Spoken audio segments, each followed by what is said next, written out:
En 1848, la Deuxième République intègre juridiquement l'Algérie à la France en divisant le Nord en 3 départements. Alger, Oran et Constantine. Le Sahara est placé sous administration militaire, puis renommé Territoire du Sud en 1902. Mais cette départementalisation ne concerne que les colons européens. Les Algériens musulmans, considérés comme indigènes, sont exclus de la citoyenneté. Dès la conquête, l'installation de colons s'intensifie. Aux Français venus de métropole s'ajoutent de nombreux Espagnols, Italiens et Maltais, fuyant la misère. En 1848, une politique de peuplement est lancée. 12 000 colons, parmi lesquels des ouvriers, chômeurs, opposants politiques ou ex-détenus, sont envoyés occuper des terres agricoles. Dans les années suivantes, s'ajoutent des aventuriers et des ambitieux, venus tenter leur chance, attirés par la perspective d'enrichissement offerte par la confiscation des terres et leur redistribution aux Européens.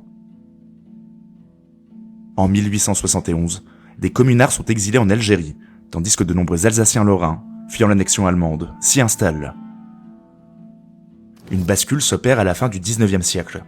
Les Européens nés en Algérie deviennent majoritaires parmi les colons.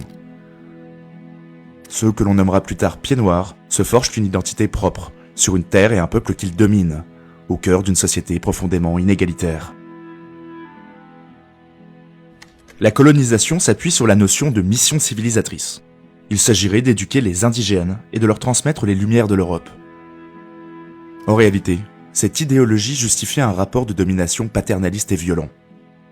Des millions d'hectares de terres sont confisqués aux Algériens musulmans pour être redistribués aux colons, permettant le développement d'une agriculture intensive, notamment dans la plaine de la Mitidja, grâce à des travaux d'irrigation et de défrichement. Des infrastructures modernes, routes, chemins de fer ou ports, sont construits, mais bénéficient presque exclusivement aux Européens, seuls citoyens dotés de droits politiques et d'un accès aux services publics. En 1881, le Code de l'indigénat institue un régime d'exception pour les musulmans d'Algérie. Ils peuvent être sanctionnés sans procès, pour des motifs vagues, tels qu'un comportement jugé irrespectueux. Toute réunion à plus de 25 personnes nécessite une autorisation préalable. Mariage ou cérémonies religieuses doivent donc être autorisés par l'administration. Des travaux forcés peuvent être imposés sans rémunération. À l'inverse, les Juifs d'Algérie, en grande partie citadins, obtiennent la nationalité française grâce au décret Crémieux de 1870.